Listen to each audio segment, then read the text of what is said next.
ముఖ్యంగా అందరికీ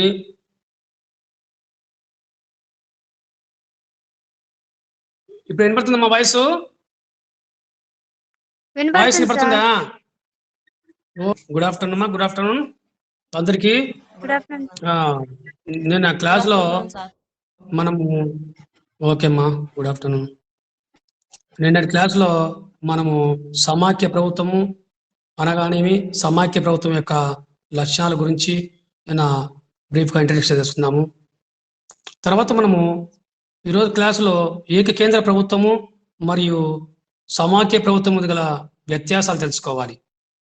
ఏకకేంద్ర ప్రభుత్వం యూనిటరీ గవర్నమెంట్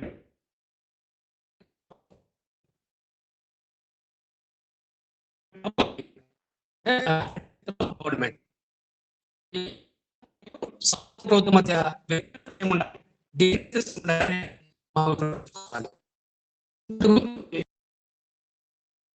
తెలుసుకుంటాము. ఆ తర్వాత మనము నెక్స్ట్ ఈ యొక్క సమాఖ్య ప్రభుత్వం యొక్క పరిచయం తెలుసుకొని వ్యత్యాసాలకు వెళ్లాల్సి ఉంటుంది.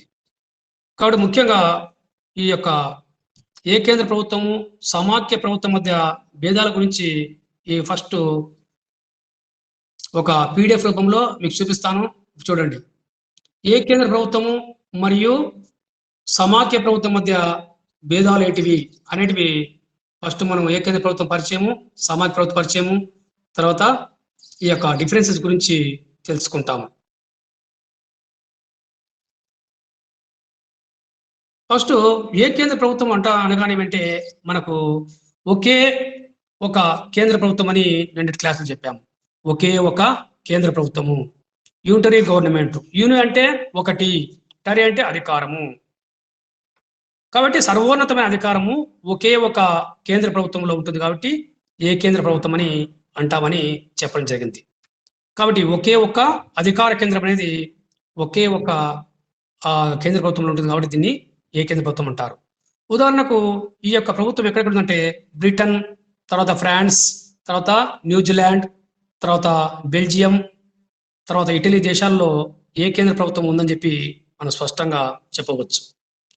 కాబట్టి ఏ కేంద్ర ప్రభుత్వం గురించి ఎవిడెన్స్ ఏం చెప్పారంటే ఒక సర్వోన్నతమైన శాసన అధికారాన్ని ఒకే కేంద్ర శక్తి నిర్వహిస్తే అది ఏ కేంద్ర ప్రభుత్వం అని ఏవిడేసి మనకు డెఫినేషన్ చెప్పాడు.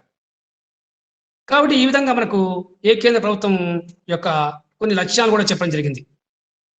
లక్ష్యాల్లో ఒకే ఒక అధికార కేంద్రం ఉంటుందని చెప్పి, తర్వాత పరిపాలనా క్షేత్రాలు కూడా ఉంటాయని చెప్పి చెప్పడం జరిగింది. ఈ పరిపాలనా క్షేత్రాలు కేంద్రం ఆధీనంలో ఉంటాయి. పరిపాలనా క్షేత్రాలు పరిపాలనా సౌలభ్యం కోసం ఏర్పాటు చేయవచ్చు. వీటికి ఎటువంటి స్వయం ప్రతిపత్తి ఉండదు, ఎటువంటి అధికారాలు ఉండవు అని చెప్పడం జరిగింది. కాబట్టి పరిపాలనా క్షేత్రాలు అనేవి మామూలుగా ఈ యొక్క జిల్లాలు, తాలూకాలు, మండలాలు ఎట్లుంటాయో సమాఖ్య ప్రభుత్వంలో అలాగే ఇక్కడ కూడా ఏ కేంద్ర ప్రభుత్వంలో కూడా పరిపాలనా క్షేత్రాలు ఉంటాయి. పరిపాలన క్షేత్రాలని కేంద్రం ఆధీనంలో ఉంటాయని చెప్పి చెప్పడం జరిగింది. అదేవిధంగా లిఖిత రాజ్యాంగము, అలిఖిత రాజ్యాంగము ఉండవచ్చు, ఉండకపోవచ్చు ఏ కేంద్ర రాజ్యంలో. ఈ సమాఖ్య ప్రభుత్వం అయితే లిఖిత రాజ్యాంగం ఉంటుందని చెప్పి చెప్పడం జరిగింది. అదేవిధంగా ఒకే ఒక కేంద్ర శాసనసభ ఉంటుంది. శాసనసభ ఒక్కటే ఉంటుంది. మొత్తం కూడా అన్ని శాసనాలు ఒకే ఒక శాసనసభ చేయడం జరుగుతుంది. కాబట్టి ఆ యొక్క శాసనాలను ఈ యొక్క న్యాయ సమీక్ష అధికారం ఉండదు. కాబట్టి ఆ శాసనాలు చెల్లవని చెప్పే అధికారము ఈ యొక్క న్యాయ యొక్క శాఖకు ఉండని చెప్పి చెప్పవచ్చు. అదే కాకుండా ఏ కేంద్ర ప్రభుత్వంలో అధికార విభజన ఉండదు. అధికార విభజన కేంద్ర రాష్ట్ర ప్రభుత్వాలు లేవు కాబట్టి ఇక్కడ అధికార విభజన ఉండదు. సమాఖ్య ప్రభుత్వం అయితే అధికార విభజన ఉంటుంది. కేంద్ర రాష్ట్ర ప్రభుత్వం ఉంటే రాజ్యాంగ ప్రకారం అధికారాలనే ఉంటాయని చెప్పి మనం చెప్పవచ్చు. కాబట్టి ఇక్కడ ఏ కేంద్ర ప్రభుత్వంలో అధికార విభజన ఉండదని చెప్పి చెప్పవచ్చు. అదేవిధంగా ఏక పౌరసత్వం, ఏ కేంద్ర ప్రభుత్వంలో ఒకే ఒక పౌరసత్వం ఉంటుంది. ఎందుకంటే కేంద్ర ప్రభుత్వం ఒకటే కదా, శాసనసభ ఒక్కటే. కాబట్టి ఇక్కడ అన్నీ కూడా రాజ్యాంగ పరిధిలో అన్ని శాసనసభ చూసుకుంటుంది కాబట్టి ఇక్కడ ఏక పౌరసత్వం ఉంటుందని చెప్పి మనం ఏ కేంద్ర ప్రభుత్వంలో చెప్పవచ్చు. కాబట్టి ప్రయోజనాల గురించి మనం తెలుసుకుంటే ఏ కేంద్ర ప్రభుత్వంలో సమర్థవంతమైన పాలన ఉంటుందని చెప్పబడింది. ఎందుకంటే ఒకే ఒక ప్రభుత్వం ఉంది కాబట్టి ఇక్కడ ఎటువంటి ఈ యొక్క ప్రభుత్వ విధానాలను ఈ యొక్క ఎవరు కూడా ఆ యొక్క విధానాలను వ్యతిరేకించే వాళ్ళు లేరు కాబట్టి సమర్థవంతమైన పాలన ఉంటుందని చెప్పి చెప్పవచ్చు. అదేవిధంగా సరళమైన విధానం, రాజ్యాంగ విధానము చాలా సరళంగా ఉంటుంది. దేశకాల పరిస్థితులను బట్టి మార్చుకోవచ్చు, రాజ్యాంగాన్ని సులభంగా మార్చుకోవచ్చు, రాజ్యాంగ సవరణ సులభంగా చేయవచ్చు అని చెప్పవచ్చు. రాజ్యాంగం అనేది, ప్రభుత్వం అనేది చాలా సరళంగా ఉంటుంది. కాల పరిస్థితులకు అనుగుణంగా, మార్పుల గణంగా దీన్ని సులభంగా మార్చవచ్చని చెప్పడం జరిగింది. అదేవిధంగా రాజ్యాంగపరమైన చట్టపరమైన ఎలాంటి సంఘర్షణలు ఉండవు. ఎందుకంటే కేంద్ర ప్రభుత్వం రాష్ట్ర ప్రభుత్వం లేదు కాబట్టి, ఒకే ఒక కేంద్ర ప్రభుత్వం ఉంటుంది కాబట్టి ఎలాంటి సంఘర్షణలు కానీ సమస్యలు కానీ ఉండవని చెప్పి చెప్పవచ్చు. తర్వాత ఏదైనా నిర్ణయాలు తీసుకోవడంలో వెంటనే త్వరితగత నిర్ణయాలు తీసుకుంటాయి. కేంద్ర శాసనం ఉంటుంది కాబట్టి నిర్ణయాలు తీసుకోవడంలో చాలా తొందరగా తీసుకోవచ్చు, ఎలాంటి ఆలస్యం ఉండదని చెప్పి చెప్పడం జరిగింది. తర్వాత కేంద్ర ప్రభుత్వంలో పరిపాలనలో ఏకరూపత ఉంటుంది, సారూప్యత ఉంటుంది, ఎలాంటి కూడా సమస్యలు లేవు కాబట్టి ఇక్కడ ఏకరూపత ఉంటుందని చెప్పి చెప్పడం జరిగింది. ఖర్చు కూడా చాలా తక్కువ, ఎందుకంటే ఒకే ఒక ప్రభుత్వం ఉంటుంది కాబట్టి, సెంట్రల్ గవర్నమెంట్ ఒకటే ఉంటుంది కాబట్టి రాష్ట్ర ప్రభుత్వాలు ఏముండవు కాబట్టి ఇక్కడ ఖర్చు విషయంలో చాలా తక్కువగా ఉంటుందని చెప్పి చెప్పడం జరిగింది. అదేవిధంగా దేశీయ విదేశాంగ విధానంలో కూడా అమల్లో ఏదైనా విధానం రూపించినప్పుడు చాలా సౌలభ్యంగా చేసే అవకాశము ఎక్కువగా ఉంటుంది. కాబట్టి ఈ ఏకకేంద్ర ప్రభుత్వం అనేది ఈ యొక్క చిన్న దేశాలకు అనువని చెప్పి మనకు చెప్పడం జరిగింది. కావున ఈ విధంగా ఏ కేంద్ర ప్రభుత్వం యొక్క పరిచయం గురించి మనం బ్రీఫ్గా కొన్ని విషయాలు తెలుసుకున్నాం. తర్వాత ఫెడరల్ వ్యవస్థ, ఫెడరల్ సిస్టమ్ ఆఫ్ గవర్నమెంట్ అంటే సమాఖ్య ప్రభుత్వం. కాబట్టి మనకు ఆధునిక రాజ్యాల్లో ఎక్కువగా ఆదరణ పొందిన రాజ్యం ఏదంటే, ప్రభుత్వం ఏదంటే ఫెడరల్ సిస్టమ్ ఆఫ్ గవర్నమెంట్, సమాఖ్య ప్రభుత్వము. కాబట్టి సమాఖ్య రాజ్యాల్లో కొన్ని స్వతంత్ర రాజ్యాలు స్వీయ ప్రయోజనాల కోసము ఒక ఒప్పందం ప్రకారము, ఒక ఉడంబడిక ద్వారా సమాఖ్య వ్యవస్థను ఉంటాయి. కాబట్టి ప్రభుత్వాలు చాలా ఉన్నాయి. ఏ కేంద్ర ప్రభుత్వం సమాఖ్య ప్రభుత్వం అన్నాం, తర్వాత అధ్యక్ష ప్రభుత్వం, పార్లమెంట్ ప్రభుత్వం, అధ్యక్ష ప్రభుత్వం అన్నాం. కానీ సమాఖ్య ప్రభుత్వం అనేది ఎక్కువ ఆదరణ ఉన్న ప్రభుత్వం అని మనం చెప్పవచ్చు. ఎందుకంటే ఈ యొక్క సమాఖ్య వ్యవస్థ అనేది ఆధునిక రాజ్యాల్లో చాలా దేశాల్లో అమలు పరుస్తుందని చెప్పవచ్చు. కాబట్టి రాజ్యాంగబద్ధంగా కేంద్ర రాష్ట్ర ప్రభుత్వాల మధ్య అధికారుల పంపిణీ జరిగితే అటువంటి ప్రభుత్వ పద్ధతి సమాఖ్య వ్యవస్థ పద్ధతి అని చెప్పవచ్చు. ఇది ఫోడస్ అనే ఒప్పందం ద్వారా ఏర్పడింది. ఫోడస్ అంటే లాటిన్ పదము, ఫోడస్ అంటే ఒప్పందం, ఒడంబడిక అని మనం చెప్పవచ్చు.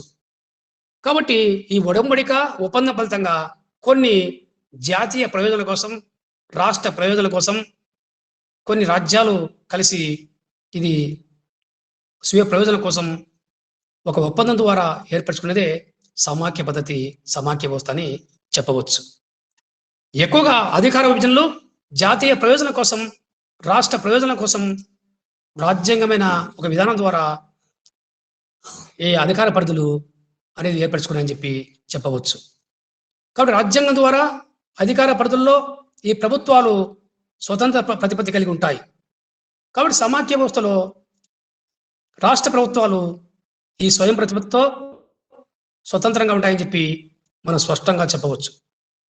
అధికార విభజన అనేది మార్పులు కానీ ఏదైనా కానీ చేయాలంటే రాజ్యాంగ సవరణ పద్ధతి ద్వారా దీన్ని మార్పులు చేయాల్సి ఉంటుంది. కాబట్టి ఈ సమాఖ్య వ్యవస్థ గురించి ఎవిడెన్స్ ఏం చెప్పాయంటే, జాతీయ సమైక్యతను, రాష్ట్రాల హక్కులను సమన్వయపరిచే ఒక రాజకీయ సాధనమే సమాఖ్య వ్యవస్థగా ఆయన చెప్పడం జరిగింది. అదేవిధంగా ఈ సమాఖ్య వ్యవస్థ అనేది ప్రపంచంలోనే మొట్టమొదటిసారిగా ఈ 1789లో అమెరికాలో ఈ యొక్క ప్రభుత్వ విధానము ఏర్పాటు చేయమని చెప్పింది. మొట్టమొదటి సమాఖ్య గల దేశం ఏంటంటే అమెరికా 1789లో అని చెప్పవచ్చు. దీన్ని ఆదర్శంగా తీసుకొని స్విట్జర్లాండ్, తర్వాత జర్మనీ, ఆస్ట్రేలియా మరియు కెనడా దేశాల సమాఖ్య ప్రభుత్వాన్ని ఏర్పరచుకున్నాయని చెప్పి చెప్పవచ్చు. తర్వాత 1905లో సౌత్ ఆఫ్రికా ఈ యొక్క సమాఖ్య వ్యవస్థను ఏర్పరచుకుని చెప్పి చెప్పవచ్చు. తర్వాత మనకు భారతదేశంలో 1950లో ఏర్పడింది. 1917లో రష్యా విప్లవం జరిగిన తర్వాత పూర్వ సోవియట్ రష్యాలో కూడా ఈ యొక్క సమాఖ్య వ్యవస్థ ఏర్పరచుకుని చెప్పవచ్చు.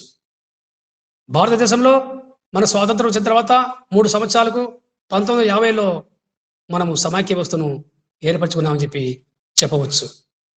కాబట్టి మనకు ఆర్థికంగా, సైనికంగా బలహీనమైన చిన్న రాజ్యాలను కలిసి ఒక ఉమ్మడి ప్రయోజనాల కోసం ఒక ఒడంబడిక ద్వారా ఏర్పరచుకున్న ఒక సంస్థే కేంద్ర ప్రభుత్వం ఏర్పాటు చేసుకునేదే సమాఖ్య వ్యవస్థ అని చెప్పవచ్చు. కాబట్టి ఈ యొక్క సమాఖ్య వ్యవస్థ మనం లక్ష్యాలకు కొన్ని తీసుకున్నట్టయితే రాజ్యాంగ ఆధిక్యత ఉంటుంది సమాఖ్య వ్యవస్థలని మనం తెలుసుకున్నాం. తర్వాత ఒక లిఖిత రాజ్యాంగం ఉంటుంది. రాజ్యాంగము లిఖిత రూపంలో లిఖించబడి ఉంటుంది. తర్వాత అధికార విభజన అనేది కేంద్ర రాష్ట్ర ప్రభుత్వాల మధ్య ఇవి అధికారాలు ఉంటాయి. కేంద్ర జాబితా, తర్వాత ఉమ్మడి జాబితా, రాష్ట్ర జాబితా అనేది మనకు ఉన్నాయని చెప్పి మనకు పరిపాలనా సంబంధాలు, ఆర్థిక సంబంధాలు అనేటివి మనకు కేంద్ర రాష్ట్ర యొక్క సంబంధాల్లో ఇవి రావడం జరుగుతుంది. ఈ విధంగా మనకు ఈ యొక్క కేంద్ర రాష్ట్ర ప్రభుత్వాల మధ్య అధికార విభజన ఏర్పడుతుంది. తర్వాత సమాఖ్య వ్యవస్థలో మనకు లక్ష్యాలను చూసినట్లయితే మనకు 2 స్థాయిల ప్రభుత్వాలు ఉంటాయి. ఒకటి కేంద్ర స్థాయిలో ప్రభుత్వం ఉంటుంది, ఒకటి రాష్ట్ర స్థాయిలో ప్రభుత్వం ఉంటుందని చెప్పి మనం చెప్పవచ్చు. అదేవిధంగా మనకు ఈ యొక్క దృఢ రాజ్యాంగాన్ని కలిగి ఉంటుంది. కాబట్టి రాజ్యాంగములో మార్పులు చేయాలంటే చాలా కఠినమని చెప్పవచ్చు. తర్వాత స్వతంత్ర న్యాయశాఖ ఉంటుంది.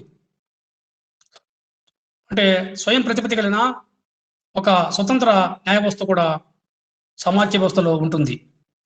రాజ్యాంగం యొక్క సంరక్షణకర్త ప్రభుత్వం యొక్క విధానాలను, ఆ చర్యలను రాజ్యాంగానికి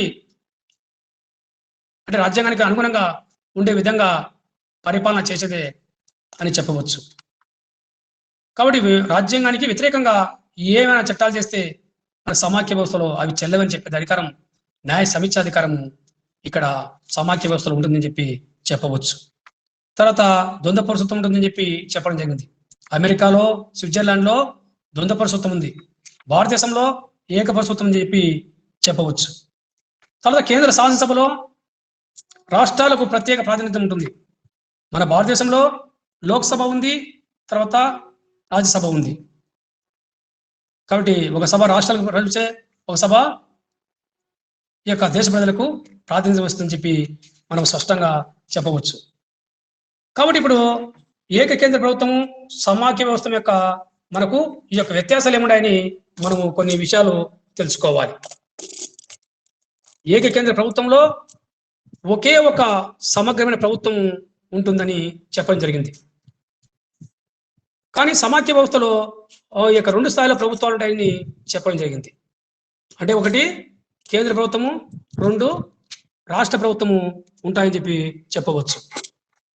కాబట్టి ఇక్కడ మనం డిఫరెన్స్ అయితే ఏ కేంద్ర ప్రభుత్వంలో ఒకే ప్రభుత్వం ఉంటుంది, సమాఖ్య ప్రభుత్వంలో 2 ప్రభుత్వాలు ఉంటాయి అని మనం స్పష్టంగా చెప్పవచ్చు. తర్వాత ఏ కేంద్ర ప్రభుత్వంలో మనం వ్యత్యాసం గమనించితే రాష్ట్రాలు లేదా ప్రాంతాలు ప్రభుత్వ వ్యవస్థలు అంతర్భాగంగా ఉంటాయి. రాష్ట్రాలు లేదా ప్రభుత్వాలు ప్రభుత్వ వ్యవస్థలు అంతర్భాగంగా ఉంటాయి. కానీ సమాఖ్య వ్యవస్థలో చూస్తే మనము ప్రాంతీయ ప్రభుత్వాలకు రాజ్యాంగపరమైన ఉంటుంది. కేంద్ర ప్రభుత్వం ఉంటుంది, అలాగే సమాఖ్య వ్యవస్థలో రాష్ట్ర ప్రభుత్వాలు ఉంటాయి. కాబట్టి రాష్ట్ర ప్రభుత్వాలకు ప్రత్యేకమైన అధికారాలు ఉంటాయి, ప్రత్యేకమైన స్వయం ప్రతిపత్తి ఉంటుంది అని మనం స్పష్టంగా చెప్పవచ్చు. ఈ విధంగా ఏ కేంద్ర ప్రభుత్వంలో చూస్తే రాష్ట్రాలు లేదా ప్రాంతాలు అనేవి ప్రభుత్వ వ్యవస్థ అంతర్భాగం ఉంటాయి. కానీ సమాఖ్య వ్యవస్థలు అయితే వాటి ఉనికి అన్ని కూడా స్వయం ప్రతిపత్తితో కలిగి ఉంటాయని చెప్పి చెప్పవచ్చు. రాష్ట్రాల యొక్క అధికారాలు వేరే, కేంద్రం యొక్క అధికారాలు వేరువేరుగా ఉంటాయి సమాఖ్యలు అని మనం భావించవచ్చు. అదేవిధంగా ఏ కేంద్ర ప్రభుత్వంలో చూస్తే రాష్ట్రాలను, స్థానిక ప్రభుత్వాలను కేంద్ర ప్రభుత్వం ఏర్పాటు చేస్తుంది. ఇక్కడ పరిపాలనా క్షేత్రాలు ఉన్నాం ఏ కేంద్ర ప్రభుత్వంలో. అవి కేంద్ర ప్రభుత్వం ఏర్పాటు చేయవచ్చు, ఏర్పాటు చేయకపోవచ్చు. వారికి స్వయం ప్రతిపత్తి ఉండదు, వాటి యొక్క అధికారము చాలా పరిమితంగా ఉంటుంది అని చెప్పవచ్చు. కానీ సమాఖ్య వ్యవస్థలో రాష్ట్ర ప్రభుత్వాల అధికారాలు చాలా బాగా అధికంగా ఉంటాయి. ఇక్కడ పరిమితంగా ఉండవు. ఎందుకంటే స్వయం ప్రతిపదికల రాష్ట్రాలు, కేంద్రానికి అధికారాలు ఉంటాయి, రాష్ట్రాలకు రాజ్యాంగ ప్రకారం అధికారులు సంక్రమిస్తాయని మనం స్పష్టంగా చెప్పవచ్చు. కాబట్టి ఇక్కడ రాష్ట్రాల ఉనికి కేంద్రంపై ఆధారపడితే ఏకైక ప్రభుత్వంలో రాష్ట్రాలు సమాఖ్య వ్యవస్థలో స్వతంత్రంగా పనిచేస్తాయని మనం స్పష్టంగా చెప్పవచ్చు. కాబట్టి మనము గమనించాల్సింది, ఏ కేంద్ర ప్రభుత్వంలో కేంద్ర ప్రభుత్వము రాష్ట్రాలకు పాలనాపరమైన ఆదేశాలు ఇస్తుంది. అంటే ఈ యొక్క ఆజ్ఞలు జారీ చేస్తుంది సెంట్రల్ గవర్నమెంట్ ఏ కేంద్ర ప్రభుత్వంలో. సమాఖ్య ప్రభుత్వంలో కేంద్ర ప్రభుత్వము రాజ్యాంగం యొక్క నిబంధనల ప్రకారము రాష్ట్రాలతో ఉంటుంది. రాష్ట్రాలను ఇష్టం వచ్చినట్లు అది శాసించరాదు. కాబట్టి సమాఖ్య వ్యవస్థలో అధికారాలలో తక్కువగా జోక్యం చేసుకోవాలి. కేంద్ర ప్రభుత్వము రాష్ట్ర ప్రభుత్వాల్లో తక్కువగా జోక్యం చేసుకోవాలి అని చెప్పడం జరిగింది. అంటే రాజ్యాంగం యొక్క ఈ యొక్క నిబంధన ప్రకారం, ఆర్టికల్స్ ప్రకారము రాష్ట్రాలతో కలిసి అధికారాలు పంచుకోవాలి అని సమాఖ్య వ్యవస్థలో చెప్పడం జరిగింది. అదేవిధంగా మనకు ఏకకేంద్ర ప్రభుత్వంలో శాసన నిర్మాణ సభ, తర్వాత కార్యనిర్వాహక శాఖ, న్యాయశాఖలకు సంపూర్ణ అధికారాలు ఉంటాయి ఏ కేంద్ర ప్రభుత్వంలో. మనకు సమాఖ్య వ్యవస్థలో శాసనసభ మరియు కార్యనిర్వాహక శాఖ అధికారాలు రెండు కలిసి అధికారాలు పంచుకుంటాయి. రెండు కూడా దగ్గర సంబంధం ఉంటాయి. కానీ న్యాయశాఖ అధికారాలు వేరుగా ఉంటాయని చెప్పి చెప్పవచ్చు. పరిపాలన విషయాల్లో న్యాయశాఖ జోక్యం చేసుకోదు అని స్పష్టంగా సమాఖ్య ప్రభుత్వ వ్యవస్థలో చెప్పవచ్చు. అదేవిధంగా ఏ కేంద్ర ప్రభుత్వంలో రాజ్యాంగబద్ధమైన అధికార విభజన ఉండదు. ఎందుకంటే న్యాయ సమీక్ష అధికారం ఉండదు, ఒకే కేంద్ర ప్రభుత్వం ఉంటుంది అని మనం చెప్పడం జరిగింది. ఇక్కడ సమాఖ్య వ్యవస్థలో రాజ్యాంగబద్ధమైన విభజన ఉంటుంది. కేంద్ర రాష్ట్రాల మధ్య అధికార విభజన ఉంటుంది. కాబట్టి మనకు మాంటెస్క్యూ చెప్పే ప్రకారము శాసనసభ శాసనం చేస్తే కార్యనిర్వాహక శాఖ వాటిని అమలుపరుస్తుంది. అవి సక్రమంగా ఉన్నాయా లేవా అని, అవి రాజ్యాంగానికి అనుగుణంగా ఉండేవి పరిశీలించే అధికారము న్యాయశాఖ ఉందని చెప్పి మనము చెప్పవచ్చు. కాబట్టి ఏ కేంద్ర ప్రభుత్వంలో ఈ ప్రధాన యొక్క అధికారాలు, ఈ యొక్క సిద్ధాంతాలు, మరి ఈ యొక్క నిర్ణయాలన్నీ ఏ కేంద్ర ప్రభుత్వంలో కేంద్ర ప్రభుత్వమే తీసుకుంటుంది అని మనం తెలుసుకోవాలి. సమాఖ్య ప్రభుత్వ వ్యవస్థలో ముఖ్యంగా ఈ ప్రభుత్వ విధానం ప్రాతిపదిక వికేంద్రీకరణ కలిగి ఉంటుంది. వికేంద్రీకరణ అని కలిగి ఉంటుంది. తర్వాత ఏ కేంద్ర ప్రభుత్వము లిఖిత రాజ్యాంగము, తర్వాత దృఢ రాజ్యాంగము ఉండవచ్చు, ఉండకపోవచ్చు. లిఖిత లేదా దృఢ రాజ్యాంగము ఉండవచ్చు, లేకపోవచ్చు అని. అంటే రాజ్యాంగము లిఖిత రూపంలో ఉండవచ్చు, లేకపోవచ్చు. ఒకవేళ లేకున్నా ఏం నష్టం లేని చెప్పి ఏ కేంద్ర ప్రభుత్వం గురించి మనం చెప్పవచ్చు. కానీ ఇక్కడ అమెరికాలో కానీ భారతదేశంలో కానీ రాజ్యాంగము లిఖిత రూపంలో ఉంటుంది. లిఖిత దృఢ రాజ్యాంగాలు కలిసి ఉంటాయి. కాబట్టి రాజ్యాంగాన్ని యొక్క ఏదైనా మార్పులు చేయాలన్నా, దాన్ని సవరించాలంటే చాలా కష్టం సమాఖ్య వ్యవస్థలో. కానీ ఏ కేంద్ర ప్రభుత్వంలో ఈ యొక్క దేశకాల పరిస్థితులు బట్టి మార్పులు చేయడం చాలా సులభము, సరళంగా ఉంటుంది. కానీ మన సమాఖ్య వ్యవస్థలో రాజ్యాంగం సవరణ చేయడం చాలా కష్టం. అనేక దశలు, 3 పద్ధతులు ఉన్నాయి. కొన్ని సాధారణ అంశాలు లోక్సభ, రాజ్యసభ ఆమోదించాలి. కొన్ని అంశాలు రాష్ట్రాల అసెంబ్లీలు తీర్మానం చేయాలి. కొన్ని అంశాలు చాలా ఈజీగా మార్చవచ్చు. కొన్ని అంశాలు మార్చడానికి వీలు లేదు. ఉదాహరణకు రాష్ట్రపతి యొక్క అధికారాలు, సుప్రీంకోర్టు యొక్క అధికారాలు, యూపీఎస్సి, తర్వాత యూజీసీ, కొన్ని యొక్క రాజ్యాంగ ప్రతిపత్తి కలిగిన సంస్థల అధికారాలు ఎట్టి పరిస్థితుల్లో మార్చడానికి అవకాశం లేదు. రాజ్యాంగ సవరణ చేయడానికి అనుకూలం లేదు. కాబట్టి 360 ఆర్టికల్ ప్రకారము రాజ్యాంగ సవరణ పద్ధతిలో 3 రకాలుగా ఉన్నాయని చెప్పి మనము చెప్పవచ్చు. అదేవిధంగా ఏక కేంద్ర ప్రభుత్వంలో శాసనసభ విధానం అవసరం లేదు. మనకు సమాఖ్య వ్యవస్థలో శాసనసభ విధానం ఉంది, లోక్సభ ఉంది, రాజ్యసభ ఉంది. ఒక సభ రాష్ట్రాలకు, మరొక సభ దేశ ప్రజలకు ప్రాతినిధ్యం వహిస్తుందని చెప్పి మనము చెప్పవచ్చు. అదేవిధంగా మన ఆంధ్రప్రదేశ్లో కూడా విధానసభ ఉంది, విధాన మండలి ఉంది. శాసనసభ మన ఆంధ్రప్రదేశ్లో కూడా ఉందని చెప్పవచ్చు. ఏ కేంద్ర ప్రభుత్వంలో ఎటువంటి స్వతంత్ర ప్రతిపత్తి న్యాయశాఖ అవసరం లేదు. అదే సమాఖ్య వ్యవస్థలో అయితే కేంద్ర రాష్ట్ర ప్రభుత్వాల మధ్య అధికార విభజన ఉంటుంది కాబట్టి కేంద్రానికి రాష్ట్రాల మధ్య సంఘర్షణ వచ్చినప్పుడు ఈ యొక్క రాష్ట్ర ప్రభుత్వాలకు మరియు ప్రజలకు ఏదైనా సంఘర్షణ వచ్చినప్పుడు వీటిని పరిష్కరించడం కోసము స్వతంత్ర న్యాయశాఖ అవసరం.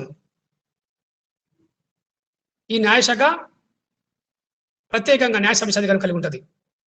కాబట్టి న్యాయశాఖకు స్వతంత్ర ప్రతిపత్తి కల్పించాల్సిన బాధ్యత ఈ సమాఖ్య ప్రభుత్వాలని చెప్పి మనం చెప్పవచ్చు. అదేవిధంగా ఏ కేంద్ర ప్రభుత్వము ఒకే ప్రభుత్వము ఏర్పాటు వలన పాలన యొక్క వ్యయం తగ్గుతుంది, ఖర్చులు కూడా తక్కువగా ఉంటుందని చెప్పి చెప్పడం.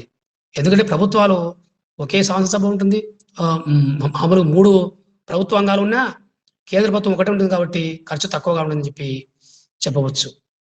అదేవిధంగా మనకు సమాఖ్య వ్యవస్థలో 2 స్థాయిల ప్రభుత్వాలు ఉంటాయి. కేంద్ర ప్రభుత్వము, రాష్ట్ర ప్రభుత్వం ఉండడం వలన పరిపాలనలో యొక్క నిర్ణయాలు తీసుకోవడంలో జాప్యం జరుగుతుంది అని చెప్పడం జరిగింది. ఖర్చు కూడా ఎక్కువ అని చెప్పడం జరిగింది. కాబట్టి ఈ విధంగా అధికార వికేంద్రీకరణకు అవకాశం ఉంటుంది ఎక్కడ, ఏ కేంద్ర ప్రభుత్వంలో అని చెప్పడం జరిగింది. అదేవిధంగా సమాఖ్య వ్యవస్థలో అధికార వికేంద్రీకరణ వల్ల ప్రజాస్వామ్యం వర్ధిల్లుతుంది. కాబట్టి వికేంద్రీకరణ అనేది మనకు ప్రజాస్వామ్య వ్యవస్థలో, ఈ యొక్క ప్రజాస్వామ్య ప్రభుత్వాల్లో చాలా ముఖ్యమని చెప్పి చెప్పవచ్చు. అదేవిధంగా ఏ కేంద్ర ప్రభుత్వంలో చూస్తే రాజ్యాంగ సవరణ ప్రక్రియలో రాష్ట్రాలకు ఎలాంటి అధికారము లేదు. మన భారతదేశంలో రాజ్యాంగ సవరణ ప్రక్రియలో రాష్ట్ర ప్రభుత్వాలు కూడా భాగస్వామి కావాల్సిన అవసరం ఉంది. కేంద్ర శాసనసభ పాల్గొంటుంది, రాష్ట్ర శాసనసభలు కూడా పాల్గొంటాయని చెప్పి మనం చెప్పవచ్చు.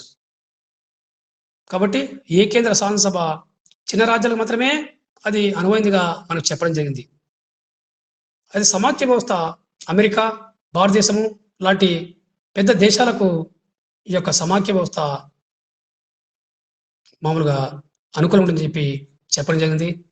ఈరోజు ఈ యొక్క ప్రభుత్వము ఈరోజు ఈ యొక్క ఇంగ్లాండ్లో, బ్రిటన్లో మామూలుగా విజయవంతంగా ఏ కేంద్ర ప్రభుత్వం వ్యవస్థ కొనసాగుతుందని చెప్పవచ్చు.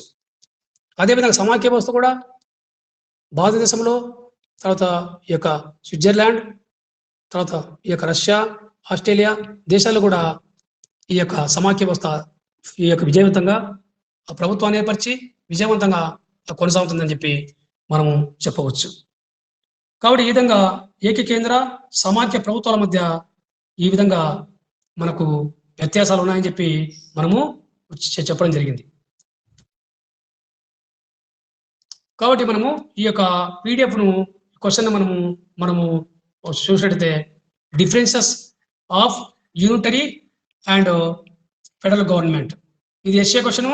ఇది వెరీ ఇంపార్టెంట్ 10 మార్క్ క్వశ్చన్.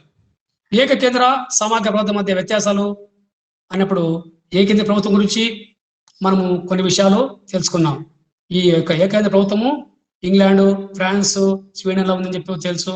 సమాఖ్య ప్రభుత్వము అనేది మనకు యొక్క కెనడా, స్విట్జర్లాండ్, తర్వాత అమెరికా, తర్వాత జర్మనీ, ఆస్ట్రేలియా దేశాల్లో సమాఖ్య ప్రభుత్వం వేస్తుందని చెప్పి చెప్పవచ్చు. కాబట్టి ఏకేంద్ర ప్రభుత్వము సమాఖ్య ప్రభుత్వం మధ్య వ్యత్యాసాలు ఈ విధంగా ఉన్నాయని చెప్పి మనము స్పష్టంగా చెప్పవచ్చు. కాబట్టి ఇది ఎస్ఏ క్వశ్చన్, అంటే 10 మార్కుల క్వశ్చన్. ఇది చాలా ఇంపార్టెంట్.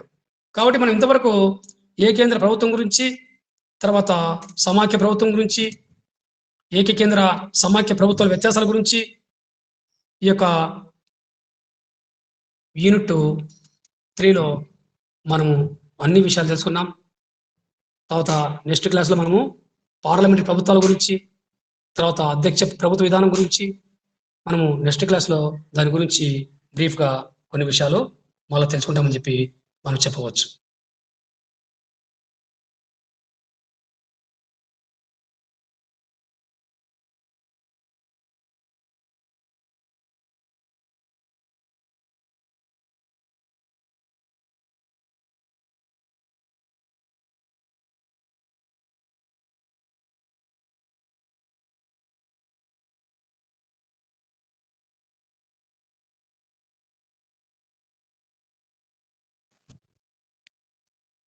సూపర్, అందరూ ఫోటో ఆన్ చేయండి.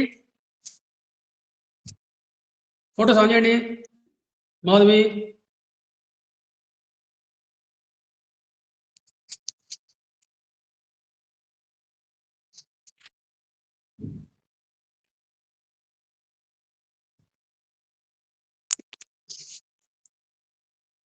వినిపడిచిందా బాగా? మాధవి వినిపడిచిందా? వినిపడిచిందా? వినిపించిందా? Okay okay. నవత, యమున, తర్వాత మాధవి, యమున, నవత, దీపిక. ఓకే అమ్మా, okay, thank you very much.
Hello